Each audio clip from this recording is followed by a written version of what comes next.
اور میں کہتا ہوں کہ تاریخ میں اگر کسی کو بھی توحید کا انکار کرنا چاہیے تھا، اگر کے ساتھ کہہ رہا ہوں، اگر کسی کو بھی توحید کا انکار کرنا چاہیے تھا تو وہ کربلا والوں میں سے کسی کو کرنا چاہیے تھا۔ ان سے زیادہ تاریخ میں کسی پہ ظلم نہیں ہوا۔ عجیب و غریب تاریخ ہے ہماری، میں توجہ چاہوں گا آپ کی، اس سے پہلے کہ مسائل کی طرف آؤں۔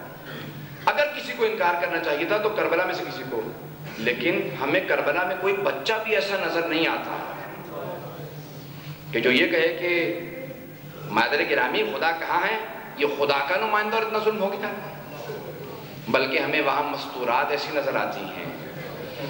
جناب زینب کبریٰ یہ کہتی نظر آتی ہیں وَمَا رَأَيْتُ مِنْهُ إِلَّا جَمِيلًا، جب ابن زیاد نے کہا تیرے خدا نے تیرے بھائی کو مار دیا، کہا نہیں، میں نے خدا سے سوائے خوبصورتی کو کچھ نہیں دیکھا، جس نے میرے بھائی کو قتل کیا اس پہ خدا کی لعنت۔ بس یہ جملہ کہنا چاہے ایک مرتبہ غضبناک ہوا، کہا کیوں لعنت کر رہی ہے؟ کہا تو کہہ رہا ہے خدا نے قتل کیا ہے۔ میں قربان ہو جاؤں ایسی بیویوں کی عظمتوں پہ، جہاں بچہ کوئی ایسا نظر نہیں آتا جس نے کمزوری دکھائی، بلکہ جب حملہ کرتے تھے تو ایک مرتبہ رجس پڑھتے تھے، تکبیر بلند کرتے تھے، تکبیر کا نعرہ کہتے تھے، بچوں سے آواز، حتیٰ یہاں تک شیعہ نہیں غیر شیعہ مورخین نے لکھا ہے کہ کوئی اگر چھوٹا بچہ، نابالغ بچے بھی خدا کی قسم کربلا میں شہید ہوئے ہیں۔ بالغ 15 اسلامی سال پورے کرنے کے بعد بچہ ہوتا ہے، 15 اسلامی سال۔ کربلا کے میدان میں سید الشہداء نے خود سے کہا جو بالغ نہیں ہے اس پہ قربانی واجب نہیں ہے۔ مولا نے کہا لیکن آپ دیکھیں کتنے ایسے بچے کربلا کے اندر شہید ہوئے ہیں جو 15 سال کے نہیں تھے۔ پھر کیوں شہادت دی جب واجب نہیں تھا؟ کیونکہ مائیں کہتی تھی، کوئی زینب کبریٰ کہتی تھی میں دودھ نہ بخشوں گی۔ عجب جذبہ ان ماؤں کا۔ جناب زینب کبریٰ چلیں، عصمت اس بی بی کا مقام کچھ اور، میں نہیں جا سکتا تفصیلات کے اندر، لیکن حضرت ام فروا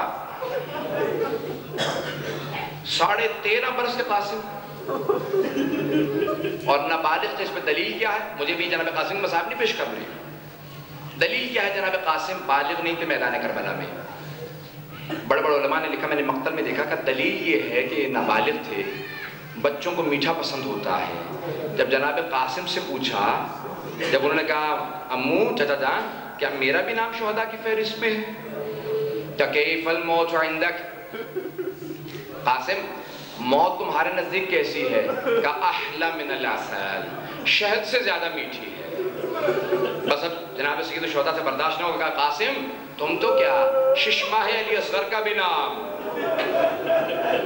اجرکم من اللہ، شہداء کی فہرست میں ہے۔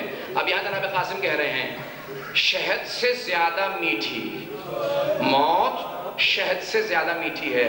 یہ ان کا شہد سے زیادہ میٹھی کہنا موت کو اس بات کی علامت ہے میٹھا پسند تھا، بچپنا تھا، بالغ نہیں ہوئے تھے۔ صرف کربلا کے میدان میں ایک شہید ہے، ایک شہید جو شہادت کے بعد نہیں زندگی میں اس کا لاشا پامال ہو۔ مجھے شہادت نہیں پیش کرنا، میں کسی اور کی شہادت، صرف ایک جملہ اشارہ کرنا چاہتا ہوں۔ کیوں؟